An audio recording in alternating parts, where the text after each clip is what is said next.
Hey, konnichiwa minasan, it's Gray from Wakizashi's Teahouse over in Japan. How are you doing? Are you good? Are you genki? Okay, here it is, my hot picks for this week. The releases will be Wednesday, October the 9th, 2024. But first of all, let me shout out a couple of picks from last week in case you missed my best of the week. Well, I did a little bit of a live stream on Saturday, first time for a while, and I dropped some of my picks in there. Hyde Street number 1, of course. For me, really enjoyed this. It's from Ghost Machine, Jeff Johns. Amazing art by Ivan Rice. Just a fun, weird, a little bit creepy Twilight Zone style story. That's pretty much it. But it sets a lot up. It's got me intrigued for these characters, the ones you meet in the book and the ones that are hinted at within the book as well. So I like the world building in it. We'll see how it goes from here. So for a first issue, and an oversized issue by the way, $3.99. Great value. So, what's next? This one is. How good is this cover? I've actually picked one of the variant covers. This is the Patch Zercher variant for Conan, Battle of the Blackstone, issue 2. A really good, really interesting Conan, Robert E. Howard team book. It's like an adventure team coming out. They're fighting this creature through time, and it's connected to this black stone. So, yeah, just good, pulpy fun with a bit of a eldritch horror feel to it. So yeah, recommend it, especially for Halloween, for this time of the year. You know, dark nights and cold evenings. And my next pick has to be Mark Millar, the one and only Mark Millar. This is the black and white variant of Nemesis Rogues Gallery issue 3. Again, just insane. Nemesis upside down, dropping out of the sky, taking on a plane. A plane, for goodness sake. Machine guns blazing. It's so much fun. It's crazy. It's weird. It's shocking at times. Lots of twists. Great dialogue, always makes me laugh, and he likes, as Jim likes to point out, Jim from Weird Times Comics, Mark Millar loves to subvert comic book tropes. Just when you think you know what's going to happen, he'll just turn it on its head. So, big recommend. And I got one more. Wow, first of all, this cover. I've already showed the black and white variant of this. This is the Mike Deodato Jr. variant cover 2, The Creeping Below. I think it's from Boom. Going off memory here, Boom Studios. Issue 1 came out last week. Just something different. It's a very, expressionistic, artistic style to it. Very indie style. Lovely colours for a start by this artist. I don't really know her. It's Vanessa Del Rey, I think. It's a story about someone who's doing a job. She's gone on a photography job overseas in Oslo, Norway, and she's gone to see a black metal or a crazy metal band, gets kind of caught up with some of the members of the band and some of the fans, taken to a dark forest, and I won't spoil what happens, but yeah, it's setting up a huge revenge story involving ancient Norse gods and nature fighting back. So that's it. That's 4 shouts out from last week, 4 recommends from me. Now, before I go into my picks for this week, do let me know what yours are in the comments. I love to hear from you. It's often a great way of finding out ones I've missed, completely missed something coming out. So let me know what you're looking forward to in the coming week. Okay, please keep watching, and here are my hot picks. Starting off with DC, and of course, this is the big one this week. It's Absolute Batman issue 1, written by Scott Snyder with art by Nick Dragotta. Colours by Frank Martin, letters by Clayton Cowles. This is priced $4.99. It says it's 48 pages. DC all in. Are you all in? Batman legend Scott Snyder and iconic artist Nick Dragotta transform the Dark Knight's tale for the modern age. We hear that a lot, don't we, these days? Anyway, without the mansion, without the money, without the butler, what's left is the absolute Dark Knight. Oh, you think darkness is your ally? There's quite a few open order covers, variant covers. Incentive and retail exclusive in covers are ridiculous, like 15 to 18. Some beauties out there, but very hard to get for a lot of them, I think. What's interesting is on the League of Comic Book Geeks, Scott Snyder actually posted in the discussion, and he said, "Hey guys, really excited for you to see what Nick and I have been cooking up. I honestly think it's some of the best stuff I've ever done on Batman, so make sure you don't miss it." So there we go, words from the writer himself. What do you think? Are you going to be all in? Are you going to pick it up? I am. I'm looking forward to it. I've got to say, I've seen a sneak preview, review copy, and yeah, I'm not going to spoil anything, but all I'll say is it's pretty good. Not saying it's amazing, not saying it's terrible, but yeah, it's pretty good. Definitely worth a look, if not only for the art. Next up is a title I haven't been reading. I think I tried a couple of issues but wasn't really into it. But we have a new writer coming in. It's Batman and Robin, issue 14. Again, part of the All-In DC. Are you all in? $4.99, 32 pages. It's going to be written by Philip Kennedy Johnson from now on, and art is by Javier Fernandez. So yeah, that's the main reason I'm looking forward, or two main reasons. Phil Kennedy Johnson's written some really good stuff that I've enjoyed, and I like Javier Fernandez's art from his work on, I think it was King Spawn. Let me read the synopsis. Here we go. Damian Wayne is the son of the Bat, grandson of the Demon, and Robin. But as he nears the age at which his father travelled the world, one question is on his mind. Who is Damian outside of the Crusades his family has tasked him with fighting since birth? When he starts to look beyond his life of endless violence, a different way to help the world begins to present itself. But when an enigmatic new murderer begins reenacting traumatic crimes from Gotham's history, Batman will need Robin more than ever before.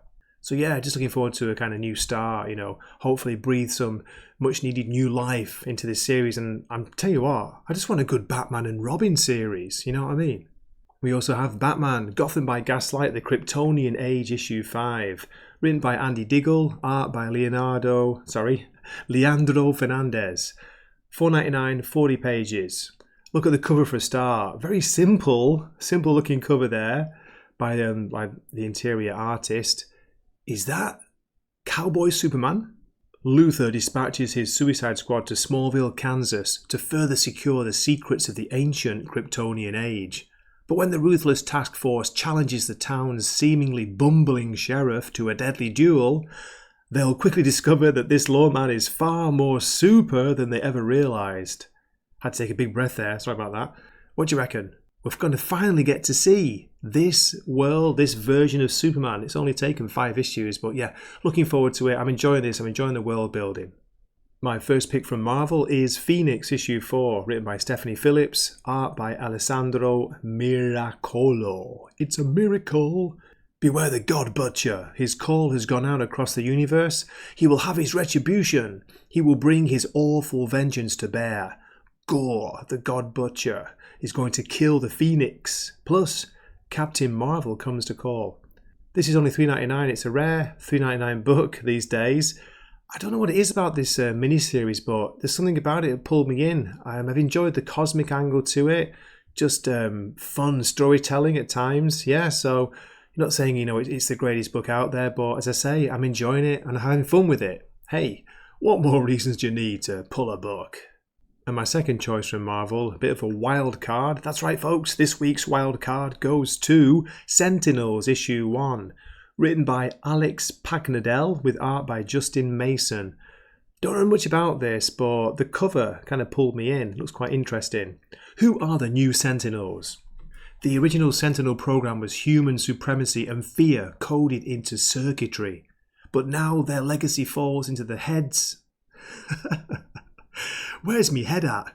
But now their legacy falls into the hands of mutant kind. Powered by cutting-edge nanotech, this new generation of Sentinels protects a fragile peace between mutants and humans. But when being a Sentinel is your job, your life, is it possible to stay human? What do you think? Any interest in this? $4.99, 40 pages, forgot to say. Yeah, as I say, I always want to try, new issue 1s. Let's see what it's like. I've heard mixed, pre-buzz about it, so we'll see. We'll see how it pans out. What are you doing? Smiling.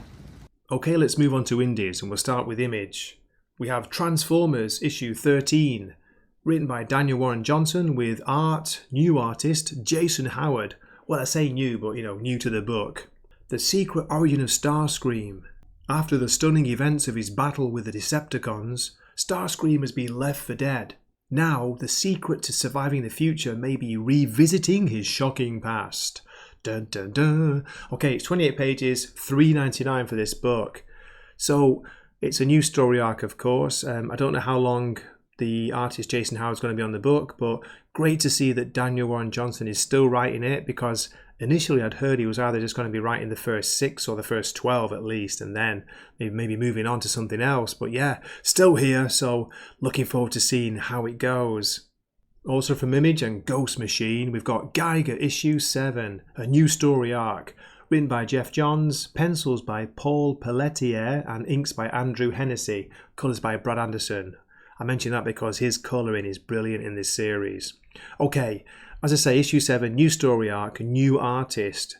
On his quest to find a cure to his radioactive existence, Geiger, Barney and Nate, the Nuclear Knight, come across a hidden community in the wastelands. One that offers an echo of what once was suburban America, and a hope for what it could be again. But the dark forces in pursuit of the glowing man threaten to destroy it all, and only the unleashed rage of Geiger can stop them. But will Tariq go too far? The answer is yes. That's some synopsis, promising much. First off, what do you think of the cover? The cover references the last issue where they found this strange three-eyed zebra in a mutant zoo. Image again with the Scorched issue 34. Now, if you were following my channel a couple of years ago, you will have seen that I was covering pretty much all the new Spawn universe books. I was doing reviews of Spawn, King Spawn, Gunslinger Spawn, and then the Scorched. Now, I'm not really reading much of them anymore. They've kind of lost me, to be honest. Yeah, it's a shame. I do still check in on Spawn, and it's okay, it's decent, especially the art. The art's great by Brett Booth, but Scorched has been good these last few issues. It's the team book, so if you've got any interest in like more of a team Spawn book, maybe check it out. It's only $2.99. 24 pages, written by John Layman with art by Stefan Segovia. So yeah, as I say, for something different, a different kind of team book which is pretty decent, maybe have a look. Okay, next up, and a shout out to my old mate Salty Travelling Sea. He actually brought this to my attention. The Terminator issue 1 from Dynamite Comics coming out. It's $4.99, it says, 32 pages. It's written by Declan Shalvey, and it's... Oh, wait a minute, it's got a double writing team. Declan Shalvey and Sal Crivelli. Oh, wait a minute. Is that Sal from Comic Pop? Also, art's by Colin Cracker. It's a Cracker, and Luke Sparrow. So what's going on? We've got a double writer, double artist team here. Interesting. Okay, reading the synopsis, there's no mention of Crivelli, so it says here, acclaimed creator Declan Shalvey returns to the present for another blockbuster Dynamite series, joining rising star artist Luke Sparrow from Star Trek. There we go. For all new tales of Skynet and its nigh unstoppable mechanical assassins. So yeah, if you've got an interest in the Terminator comic, could be good. I don't know the artist, so I'll have to see. Declan Shalvey, I know the name, but I can't think what he's written, which like kind of jumps out. So we'll see how it goes. I keep saying that, don't I? So let's see what it's like. Let's give it a chance, eh? From Boom Studios, we have Minor Arcana number 2, written by Jeff Lemire and art by Jeff Lemire too. Teresa enters the frightening memories of the dead, searching for peace for a desperate client of her late mother. Liminal and lacking luminance beyond her darkest nightmares, the trance she's trapped in is unfortunately exactly where she needs to be. However, Teresa's anger and unhealed past, combined with the revelation of magic being very real, will do more than muddy the waters, not to mention a dark figure trailing her from just beyond the light's edge. $4.99, 32 pages. I like Jeff Lemire's writing. Not the biggest fan of his art style, and no offense, because hey, if I could draw like that, I'd be delighted. But yeah, I'm going to give this maybe 3 issues and see. The first issue was okay. I didn't really cover it. It didn't make one of my picks of the week. It was more like a kind of a 7.5 out of 10. To make my picks of the week, it's got to be 8 or higher, in my opinion, of course. Totally biased, grey Wakizashi bias. So yeah, but. You know, I'm always up for a little bit of magic, a bit of tarot cards, so we'll see. Okay, just 2 more to go now. From Image, we have Precious Metal issue 5, written by Darcy Van Polgeest, art by Ian Bertram, colours by Matt Hollingsworth. Max makes a final desperate attempt to save the child and reunite with his daughter, as Bishop releases his terrifying army of clones to exterminate the mods and establish a holy city within New Empire. This is $5.99. These have all been oversized issues. It's like, I think 48 pages or more.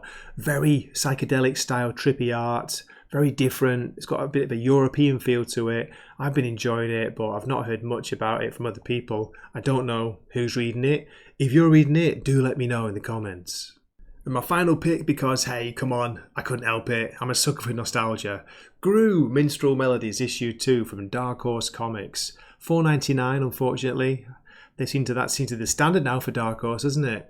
32 pages. Written by Mark Vanier and Sergio Aragones, with the art, of course, by the legend himself, Sergio Aragones. The minstrel and his daughter continue to weave tales of Gru across the land, both celebrating his unique idiocy and warning others of his deadly deeds. It doesn't feel as good as it was when I was, a teenager, but hey, what does? You know what I mean? At least you get quality art. It's going to be a decent story. It's going to be fun. It's going to be silly. It's going to be daft. It suits me perfectly because I am completely bonkers. And that's it. Thanks for listening to my picks. Do let me know your picks in the comments. I always forget to say that, but yeah, do let me know. I want to hear. Hey, he's still here. That's awesome. Thank you so much for watching this far. I really appreciate it. What's this? Which way is it? This way. What's this? What's this? Next to me? I know. Just wanted to point something out. Amazing Spider-Man issue 59, the penultimate issue of Zeb Wells' run, comes out on Wednesday. I tell you, I'm so happy it's coming to an end. Looking forward to the new creative team taking over, but not from next issue. Oh no. Guess what Marvel have done? You can probably guess, can't you? Issue 60 will be an oversized, overpriced issue of Zeb Wells getting to say goodbye to his Spider-Man run. Mamma mia, feels like it's been going on forever. But yeah, so just let you know that's coming out. And it used to be on my, not picks of the week, but I used to be really enjoying it. Not for a long time. I think maybe I enjoyed up to the first 7 or 8 issues, and that was it. After that, just kind of lost me. Don't kill me in the comments. I know. I grew up loving Spider-Man. He was one of the first comics I bought alongside Gru, of course, for the memories. Gru, Batman, Spider-Man, Daredevil. They were my main comics at the time when I was really first getting into them many moons ago. So yeah, so I'm allowed to have a bit of a go at Zeb Wells for sucking on this run, okay? But hey, what do I know? According to Nick Lowe, the editor, the letters page it's full of people saying how amazing it is and how much they're going to miss him. Right, as always, thank you so much for watching. Do drop a comment, do let me know what you're picking up, and as always, please do tune in for Gray's next video, which hopefully will be this weekend. I'll be doing a live stream, a late night for stateside, late night live stream, or early morning for Europe. So yeah, check that out. That'll be Friday night or Saturday morning. Okay, as always, arigatou gozaimasu. I keep saying that. I don't know how to finish this. Should I just keep going? Just keep going talking nonsense. Do you like my t-shirt? Mothra versus, guess, Godzilla.